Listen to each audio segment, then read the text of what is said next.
Avui contem amb la presència de Carles Balanyà, activista dels drets de les persones amb discapacitat i usuari veterà de la residència de grans discapacitats físics Sant Salvador de Tarragona de titularitat pública. Bon dia, Carles. Molt bon dia. Moltes gràcies per acceptar la nostra invitació a participar en l'espai radiofònic Una mirada inclusiva. Avui parlarem de com és la vida en una residència de grans discapacitats físics. Molt bé. Carles, bon dia. Tu ets de Reus, però fa temps que estàs vivint a aquesta residència, a la de Sant Salvador. En quina edat vas ingressar-hi? Jo vaig ingressar sobre els 36 anys. Als 36 anys ja comptaves amb una gran discapacitat, no? Perquè suposo que la causa per entrar a la residència és tenir una gran discapacitat. Una gran discapacitat física i tenir menys de 55 anys. Val, a l'hora d'entrar. Sí, a l'hora d'entrar. I... Una vegada ja has entrat, doncs, i que vagis complint més anys, ja no et treu de la residència, no? Però a l'hora d'entrar sí, per diferenciar entre una residència de discapacitats i una residència de gent gran. Clar, això és important, no? Perquè les persones que depenem d'una altra persona no està de per vida en una residència amb gent gran. Escolta, Carles, i va ser una decisió difícil? Perquè, clar, als 30 i pico d'anys ja entrar en una residència... Va ser meditada i, clar, jo vaig tenir l'accident que em vaig quedar tetraplégic als 17 anys. A la platja, doncs un accident a la platja. I aleshores vivia amb els pares, eren qui m'atenien. Clar, jo necessito, amb la meva gran discapacitat, que m'atenguin, no? Les necessitats més diàries, no? I els pares anaven fent grans, i ho van meditar tots tres, els pares i jo, i vam decidir que era la millor opció, perquè ja seien grans. I a més, com que aquí és una residència de portes obertes, doncs el contacte l'hem tingut sempre, tota la vida, no? Vull dir que no és allò que deixa la residència i ja perds el contacte amb la família, al contrari. Molt bé. Clar, les circumstàncies van manar en aquell moment, doncs. Exacte. I te n'arrepenteixes ara o veus que era la solució més adequada? No, per a mi i per la família ha sigut la solució més adequada, perquè mai hem perdut el contacte, aquí estem molt ben atesos i estem a prop, que és el fundamental, també estem a prop, perquè de Reus a Tarragona són 10 minuts amb cotxe. Molt bé. I com és el dia a dia, Carles, a la residència? Mos podries explicar una mica per a que mos fem una idea los companys de la ràdio, els oients? Sí, bé, és al matí que a primera hora te fan l'aseo, t'aixeques, la dutxa, després esmorzar i després doncs hi ha unes activitats que són lliures, cadascú se planeix la seva vida conforme com la vol viure, vull dir, tot és voluntari. Tu, si vols, les fas, si no et surts, els té de portes obertes, i aquí les activitats que hi ha, doncs són tallers, hi ha la fisioterapeuta, matí i tarda, el taller, els monitors, aquí es fan diferents treballs, també fem cinefòrum, alguna coseta de formació, i després doncs hi ha cap a dinar a les dues i després el qui vol doncs fa el canvi postural un ratet per no tenir llagues de pressió i a la tarda doncs la mateix. Aquí al tenir l'atenció personalitzada doncs cadascú intenta dintre de les seves possibilitats de planificar la seva vida segons la seva opció de vida, no? Molt bé, Carles. Déu-n'hi-do, teniu moltes opcions aquí. I quantes persones sou usuaris actualment de la residència? Actualment vivim 31 residents aquí a la 31. residència. I això és la capacitat màxima? Sí, perquè les habitacions són individuals Molt bé. i hi ha 31 persones. Més, ara perquè estem en època de pandèmia i no estem de portes tancades, no poden entrar per protocol. Però a més també hi ha 10 places per centre de dia. Doncs 10 usuaris que venen aquí a passar el dia a primera hora fins a la tarda. Venen aquí amb totes les atencions que necessiten. Val, que és com un respir per la família, no? També? Exacte. Molt bé. I llavors hi ha llistes d'espera o com està el tema? Suposo que sí, no? Ho desconec, però sempre hi ha llista d'espera. Clar, perquè suposo que hi ha més necessitats de gent que per les seves activitats de la vida diària necessitaria una plaça en una d'aquestes residències, no? Sí, i després doncs gent que provisionalment la millor estan en un sociosanitari esperant la plaça i hi ha certa llista d'espera. I aleshores, doncs, el que termina aquí i entra quan hi ha una plaça lliure, doncs és el benestar social de la Generalitat, fan la valoració, i qui més ho necessita és el que no va per ordre d'haver-ho demanat, sinó per ordre de qui més ho necessita. Val. Així és un criteri prou objectiu, en principi. I has dit que les condicions per poder optar a una plaça de la residència seria tenir una gran discapacitat, que siguis dependent, no? Que no tinguis autonomia per les activitats de la vida diària. I és condició de viure aquí al Camp de Tarragona o està obert a qualsevol indret de Catalunya per poder... Bé, aquí hi ha residència a qualsevol indret de Catalunya, però se prioritza que puguis estar més a prop d'allà on tens el teu lligam familiar. Aleshores, la majoria són d'aquí de la província de Tarragona, però sempre hi ha algú que per circumstàncies doncs és d'altres províncies de Catalunya. Però jo crec que es prioritza, no? Els que són de Barcelona prioritzen d'anar a una residència de discapacitat de Barcelona i aquí doncs queda la de Tarragona. Ja, perquè llavors tu creus que si ara una persona de nosaltres que tenim una discapacitat però que encara no som dependents, si han passat els 55 anys ja no podem optar-hi? Si han passat els 55 anys, en principi ja anirien a una residència de gent gran, que també atenen a persones dependents. D'acord. Si no hi ha una circumstància que sempre tot se pot modificar, pel que jo sé, ja no entraria en la nostra residència. Una altra cosa és quan ja estàs a dintre visquent aquí i que vagis complir anys i llavors ja tens la plaça que ja és diferent. Sí. I teniu gent jove per aquí, Carles? O sou gent ja de mitjana edat? La majoria que hem entrat joves ja són gent de mitjana edat, però sí, els últims residents que han arribat doncs són gent bastant jove, inclús de 20, 22 anys, però la majoria, la mitjana d'edat de 50 per amunt. Estem grans. D'acord. Quins serveis teniu, Carles? Perquè les persones amb gran discapacitat vos hauran d'atendre diversitat de professionals. Mos has al·ludit alguna cosa, però mos podries explicar més concretament quins són els serveis?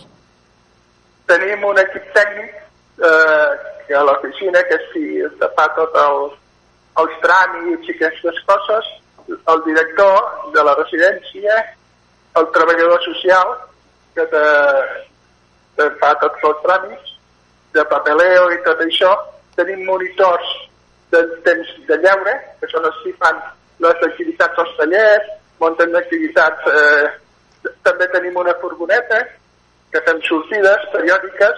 Nosaltres fem la proposta d'on volem anar, i també sortides amb data inclús a Saragossa, amb data a Barcelona moltes vegades, cada setmana fem dues sortides, una de llarga, que estem a dinar fora, i l'altra de curta, que anem per aquí més al voltant, a fer compres o fer activitats culturals, a veure teatres, hem fet molt diversos. Tenim la fisioterapeuta al matí i a la tarda, allí doncs fas teràpia de manteniment, i també tenim l'enfermera, que ve cada dia, tenim els treballadors de la neteja, tenim els qui són cuidadors o auxiliars d'enfermeria, que són els qui tenen més les necessitats més bàsiques. També tenim un doctor que ve un parell de dies a la setmana, o dos o tres, i bé, i també tenim una psicòloga que ve un dia per setmana, més o menys. Crec que ja no m'oblido de res més. El jardiner, vull dir, tenim un gran equip un gran equip humà per atendre's i per fer les activitats. Déu-n'hi-do, quasi deuen ser més professionals que usuaris, en total, perquè clar, deuen fer torns alguns, no? Clar. Clar. Per suposo, hi ha les 24 hores l'atenció. I bé, però no ho desconec, si són més treballadors que residents, ho desconec, però més o menys. És que per lo que has arribat a dir, teniu un bon servei a dins de la residència, molt bé. Sí. A la nit suposo que hi ha un horari, no?, per entrar?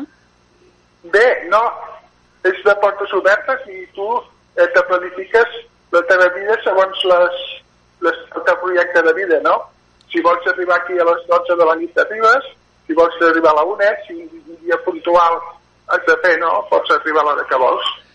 Aquí com hi ha atenció les 24 hores, doncs no hi ha cap. A la 1 us poden atendre igualment per la necessitat d'agitar-vos al llit, us atenen? Sí. No teniu un horari molt tancat, molt bé. No tenim horari. El que passa és que doncs, ja tenim un horari que te vas acostumant. Si no vas enlloc, doncs, d'anar d'aquell horari de ficar-te al llit, Imagino que ha de ser per coses puntuals que trenqueu la rutina. Molt bé, perquè també un ja va cansat i ja també necessites, però si vols anar al teatre, si vols quedar amb amics, no cal donar cap explicació. Tu dius, avui arribaré fins a les tantes, doncs cap problema. Per aixecar-te també per el mateix. I per aixecar-te, a l'hora d'aixecar-te, hi ha una hora més o menys, com si diguéssim, habitual.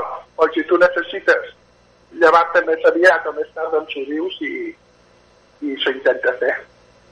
El que se diu atenció personalitzada. Molt bé. Molt bé.